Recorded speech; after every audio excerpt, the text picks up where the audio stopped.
नमस्कार दोस्तों, जय हिंद, वंदे मातरम। तो ये हम लोगों की संघ की न्यायपालिका की दूसरी सीरीज है। आप लोग देख सकते हैं, हम लोग कल यहाँ से ख़त्म किए थे आर्टिकल 129 जो कि अभिलेख के न्यायालय के संबंध में था। आज हम लोग देखेंगे कि उच्चतम न्यायालय की शक्तियाँ क्या हैं और जो बाकी के जो आर्टिकल हैं उनमें देखेंगे क्या है।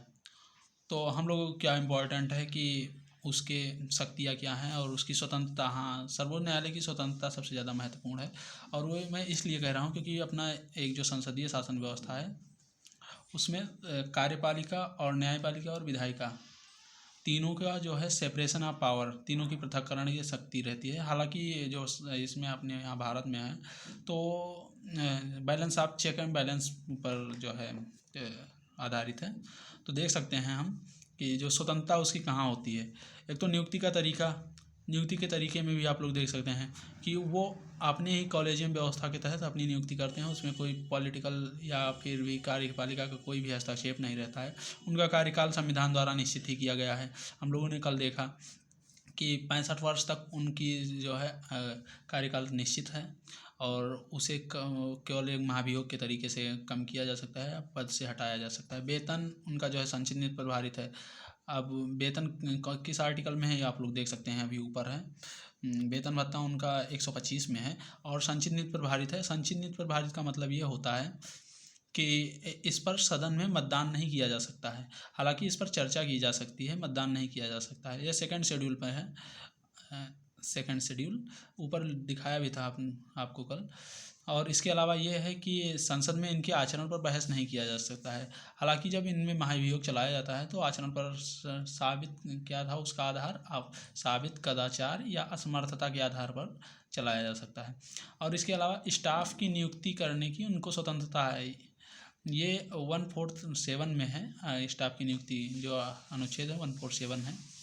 और ये जो अभी अभिलेख का न्यायालय के बारे में बताया था हम लोगों ने, 100 पढ़ा था 129 में। तो अभिलेख के न्यायालय 129 का सब पार्ट 2 है। उसमें अवमानना पर दंड देने का भी अधिकार है। अब अवमानना पर भी एक अपना बहुत बड़ा टॉपिक अगर पूरा वो करें कि कैसे क्या होता है तो वो बन जाएगा, लेकिन हम लोगों को बस यहाँ इतना ही जानना है। एक सिविल अवमानना होती है, एक आपराधिक अवमानना होती है उसके आधार पर।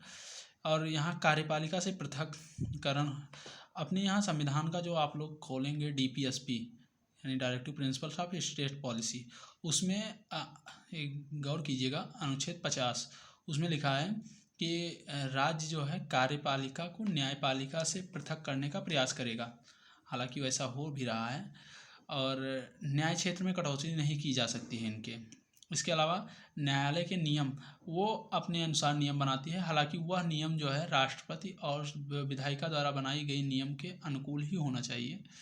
अब इसके अलावा हम लोग देखते हैं कि अपने यहाँ की जो सुप्रीम कोर्ट है और उसकी यूएसए के फेडरल कोर्ट जो है उसे तुलना देखते हैं।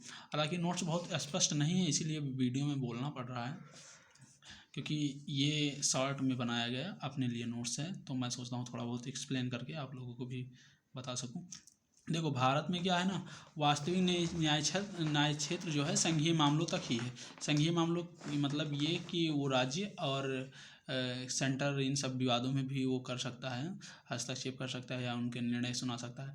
लेकिन जो यूएसए का न्यायालय है उसमें सैन्य व राजदूत तक भी, इसके संघ तो है ही, साथ में सैन्य और राजदूत तक भी मामले वो अपने मतलब उसके अंडर में आते हैं। दूसरा ये है कि अपील न्याय क्षेत्र को हाँ ये लिखा है संघीय मामलों में भी अपील हो सकता है। और जन अधिकार आपराधिक मामले भी यहाँ पर यूएसए में है कि केवल संवैधानिक मामलों में वो सुनवाई कर सकता है। इसके अलावा जो एचसी यानी हाई कोर्ट के विरुद्ध और विरुद्ध भी यहाँ अपील की जा सकती है। अपने यहाँ भारत में जो है हाई कोर्ट के विरुद्ध भी जब कोई निर्णय हो सकता है, या फिर आए दिन आप लोग देखते भी होंगे कि यहाँ हाई कोर्ट के में केस हार जाने या के बाद जो है सुप्रीम कोर्ट में लोग अपील करते हैं, वही दिया हुआ है एससी के विरुद्ध। सलाहकार की भूमिका है उसकी, सलाहकार की भूमिका वहाँ होती है जब राष्ट्रपति किसी ऐसे मुद्दे पर जो कि पूर्व संवैधानिक या दो आधार है इसका, पूर्व संवैधानिक या कोई जटिल मुद्दा कानूनी मुद्दा है उस पर जो है सलाह मांगते हैं। ये सलाह का भी अपना एक थोड़ा बहुत 5-10 मिनट का टॉपिक है। खैर हम लोग यहाँ इतना ही जानेंगे क्योंकि तुलनात्मक पढ़ रहे हैं। और यहाँ जो है जो यूएसए में है वहाँ पर राज्य की जो विधायिका या राज्य की जो न्यायपालिका है उसके विरुद्ध में यहाँ फेडरल कोर्ट में नहीं वो अपील कर सकते हैं, और यहाँ सलाहकार की भूमिका भी नहीं है। इसके अलावा जो अब यहाँ थोड़ा सा देखते हैं कि जो चौथा वो है अंतर, वो ये है कि अपने यहाँ का जो सुप्रीम कोर्ट है वो प्रोसीजर इस्टेब्लिश्ड बाय लॉ, यानी इसे मैंने शॉर्टकट में लिखा है प्रोसीजर ईएल। अब ईएल का मतलब आप लोग समझ जाइएगा, इस्टेब्लिश्ड बाय लॉ यानी विधि द्वारा स्थापित प्रक्रिया के ही उस पर अपना निर्णय सुना सकता है। दूसरी बात ये है कि यहाँ जो यूएस का फेडरल कोर्ट है वो डीपीएल यानी ड्यू प्रोसेस ऑफ लॉ, ये न्याय की समुचित व्यवस्था इसे कहते हैं, उसके अनुसार भी कर सकता है।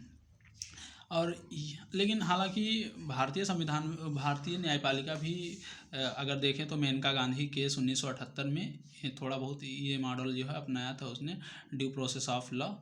और यहाँ एकीकृत है, संघ की न्यायपालिका एकीकृत है। यहाँ जो भारत का सुप्रीम कोर्ट है पूरे देश का एक ही है, यहाँ ऐसी नहीं है, दोहरी है यहाँ सिस्टम, राज्यों का अलग है एंड केंद्र का अलग है। तो नेक्स्ट पेज में हम लोग देखते हैं कि आगे क्या है। तो आगे थोड़ा और एक्सप्लेन किया गया है इन्हें कि उच्चतम न्यायालय की शक्तियाँ एवं क्षेत्राधिकार क्या क्या हैं। तो देखते हैं इसकी शक्तियाँ और क्षेत्राधिकार। देखो कुछ मामलों में मूल क्षेत्राधिकार है, कुछ में न्यायाधीश देश है, कुछ में अपीलीय अधिकार है, कुछ में सलाहकार है, ऐसे करके देखते हैं। अब देखो यहाँ मूल क्षेत्राधिकार में क्या क्या आती हैं इससे, ये आर्टिकल 131 में है संविधान के। मूल क्षेत्राधिकार में वो संघीय न्यायालय का विवाद वो कर सकता है, जैसे दो राज्यों के बीच या राज्य या संघ के बीच, या मतलब एक या एक से अधिक राज्य और संघ के बीच में किया जा सकता है। और यहाँ पर शर्त ये है कि विधिक और सिटीजन, वो मामला विधिक होना चाहिए, मतलब कुछ विधि के अनुकूल होना चाहिए। और दूसरी बात यह है कि सिटीजन वर्सेज स्टेट, ये मूल क्षेत्राधिकार सिटीजन वर्सेज स्टेट में नहीं आता है। और सिटीजन वर्सेज यूनियन यानी कोई व्यक्ति अगर के राज्य के विरुद्ध अपील करता है तो वो मूल क्षेत्राधिकार में नहीं है। यहाँ यही एक्सप्लेन किया गया है कि union versus one or more state, मतलब संघ और एक या एक से अधिक जो है राज्य। इसके अलावा न्याय क्षेत्र में समाहित नहीं है, क्या क्या समाहित नहीं है, पूर्व संवैधानिक अगर कुछ है कि हाँ कॉन्स्टिट्यूशन से पूर्व ऐसी कुछ विधि है, नियम है, उसको लेकर ये दोनों लोग नहीं वो कर सकते, सेंट्रल स्टेट का वो नहीं देख सकते। और साथ ही यहाँ अंतर्राज्यीय जल समझौता, इस पर भी सुप्रीम कोर्ट कुछ नहीं कर सकता, दो राज्यों के बीच अगर है ये। अगर देखेंगे आगे अगर टाइम मिला तो हम इस पर भी एक वीडियो बनाएंगे कि अंतर्राज्यीय जल समझौता कैसे होता है। और पेंशन और खर्च वाणिज्यिक कंपनसेशन, इसके संबंध में भी कुछ नहीं बना सकता है। अभी आपने देखा भी होगा 2021 में जब जीएसटी कंपनसेशन की बात आ रही थी तो कई राज्य कह रहे थे कि हमारे अधिकार छीने गए हैं केंद्र द्वारा, जबकि सुप्रीम कोर्ट ने इस पर कुछ नहीं कहा और ना ही उस पर अपील की जा सकी। अब देखते हैं न्यायाधीश क्षेत्राधिकार क्या है। न्यायाधीश में मूल अधिकार का अगर हनन होता है तो कोई भी जा सकता है वहाँ सीधे आर्टिकल 32 के तहत। फिर अब यहाँ देखने के लिए एससी से तुलना करें, आप एससी से तुलना करने के लिए आप लोग देख लीजिएगा, यहाँ इतना टाइम नहीं है कि हम एससी से तुलना, ये अपने लिए मैंने लिख दिया था हिंट करने के लिए। हाँ तुलनात्मक अगर देखेंगे भी तो ये कह सकते हैं, चलो थोड़ा बता ही देते हैं। देखो जो उच्चतम न्यायालय का मूल अधिकार का है तो ये आर्टिकल 32 के तहत मना नहीं कर सकता सुप्रीम कोर्ट, वो इसलिए नहीं कर सकता क्योंकि ये अपने यहाँ मूल अधिकार में भी लिखा है, लेकिन ये मना भी कर सकता है हाई कोर्ट। दूसरी बात यह है कि सुप्रीम कोर्ट केवल मूल अधिकार पर ही वो कर सकता है, सुनवाई कर सकता है अगर कोई वो हुआ। बाकी ये जो हाई कोर्ट है ये विधिक अधिकार के खिलाफ भी इस पर किया जा सकता है, जैसे अब राइट टू इन्फॉर्मेशन एक विधिक अधिकार है, मूल अधिकार नहीं है। तीसरा ये है कि अपीलीय क्षेत्राधिकार क्या क्या है इसका, तो एक संवैधानिक मामला है, संवैधानिक मामले में उच्च न्यायालय के फैसले के खिलाफ दिया जा सकता है। दीवानी है, एससी अगर प्रमाणन करें यानी हाई कोर्ट अगर प्रमाणित कर दे कि सामान्य महत्व का मामला है और एससी सुप्रीम कोर्ट अनिवार्य यहाँ पर वो करे। देखो जो शुरू में हुआ था दीवानी मामले में मूलतः 20,000 के केस अगर ऊपर बढ़ रहे थे तभी सुप्रीम कोर्ट हस्तक्षेप करती थी या सुप्रीम कोर्ट में किया जा सकता था, परंतु वर्तमान में 30वें संविधान संशोधन अधिनियम 1992 के द्वारा ये लिमिट हटा दी गई। इसके अलावा आपराधिक मामले में जब सजाए मौत हो जाती है तब की सज़ा सुप्रीम कोर्ट या हाई कोर्ट सुनाता है या कोई लोअर कोर्ट सुनाता है तो वहाँ अपील किया जा सकता है। 1970 में 10 वर्ष की सज़ा पर भी सुप्रीम कोर्ट में अपील की जा सकती है अगर 10 या 10 से ऊपर है। यही चीज़ यहाँ भी लिखा है, आदेश न्यायालय अगर दिया है तो वहाँ एससी का प्रकार प्रमाणन चाहिए या ऐसा कुछ है। बाकी देख सकते हैं यहाँ विशेष उन्मुक्त द्वारा भी अपील किया जा सकता है। और सलाहकार क्षेत्राधिकार, जैसा कि अभी हम लोगों ने पहले पढ़ा ही था कि 143 में है सलाहकार क्षेत्राधिकार। यहाँ सार्वजनिक महत्व के राष्ट्रपति मांगता है यहाँ सूचना। तो और दूसरा पूर्व संवैधानिक संधि के उस पर मांगता है। तो सार्वजनिक महत्व वाले में तो सुप्रीम कोर्ट दे भी सकता है, नहीं भी दे सकता है, लेकिन जब पूर्व संवैधानिक संधि के बारे में बोलता है तो सुप्रीम कोर्ट देने के लिए, सलाह देने के लिए बाध्य है। इन दोनों मामले में राष्ट्रपति चाहे तो इनकी सलाह माने चाहे ना माने, मतलब राष्ट्रपति बाध्य नहीं है। दूसरी बात यह है न्यायिक समीक्षा वो कर सकता है। 137 आर्टिकल है, देख लीजिएगा, जिसे न्यायिक पुनर्विलोकन भी कहते हैं। वो अपनी मामलों का खुद भी न्यायिक पुनर्विलोकन कर सकता है और जो विधायिका द्वारा बनाई जा सकती है उनका भी पुनर्विलोकन करता है और उसे देखता है। अभिलेख का न्यायालय होगा, हम लोगों ने पहले ही आर्टिकल 129 में पढ़ा। डॉक्यूमेंट सब रखे रहेंगे उसके पास और अवमानना पर वो दंड देगा। सिविल अवमानना, आपराधिक अवमानना हम लोगों ने पहले ही देखा था।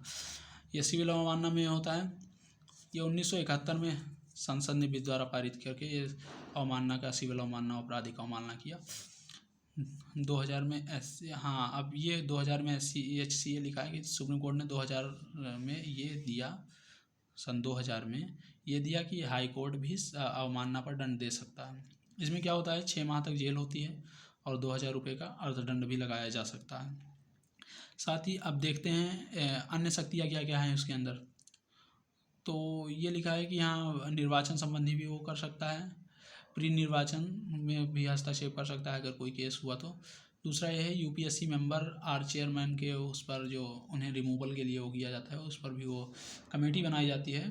आप लोग देखिएगा, कमेटी बनाए, उसमें भी अगर जब तक सुप्रीम कोर्ट हस्तक्षेप वो नहीं करता है, अप्रूवल नहीं करता है, इनके सदस्यों को हटाया नहीं जा सकता। और तीसरा यह है HC से संबंधित विवाद के मामले में। और चौथा ये है कि संविधान का इकलौता व्याख्याता है। अगर संविधान में कुछ लिखा है तो उसकी व्याख्या सुप्रीम कोर्ट ही कर सकता है, मतलब अंतिम व्याख्याता वही है कि हाँ क्या लिखा है कैसे। इसी के तहत तो सुप्रीम कोर्ट ने कई समझौते में या कई फैसले में अपने सुनाया कि हाँ संविधान में ये चीज़ लिखा है। जैसे बेसिक स्ट्रक्चर जो है केशवानंद भारती मामले में वो लाया गया सुप्रीम कोर्ट के द्वारा, तो इसमें यही काम करता है कि उसने व्याख्या करके कहा कि हाँ ऐसा कुछ बेसिक स्ट्रक्चर है, संविधान सभा या संविधान सभा के मेंबर द्वारा ऐसा कुछ किया गया था कि हाँ बेसिक स्ट्रक्चर ना बदले। तो ये तो हो गया सुप्रीम कोर्ट और उसकी शक्तियाँ और उसके जो अधिकार, और हम लोगों ने कल भी देखा कि नियुक्ति कैसे होती है, शपथ कैसे होता है, बाकी ये सब जो भी देखा। अभी सुप्रीम कोर्ट की न्यायिक समीक्षा और न्यायिक सक्रियता, ये 2 टॉपिक और बचे हैं। न्यायिक सक्रियता के साथ में हम लोग न्यायिक संयम भी करेंगे और फिर देखते हैं। हालांकि सुप्रीम कोर्ट पिछले 1 साल से बहुत ज़्यादा न्यूज़ में भी था कि ये जो गवर्नमेंट है इस टाइम पर वो एक कमीशन लाना चाहती थी कि जिसमें पारदर्शिता लाई जा सके। खैर वो एक अपने आप में एक बड़ा टॉपिक है, कभी देखेंगे। तो आज के लिए बस इतना ही। कल हम लोग देखेंगे न्यायिक समीक्षा और न्यायिक सक्रियता, और PIL भी उसके साथ में देख लेंगे, पब्लिक इंटरेस्ट लिटिगेशन। तो तब तक के लिए धन्यवाद। जय हिंद।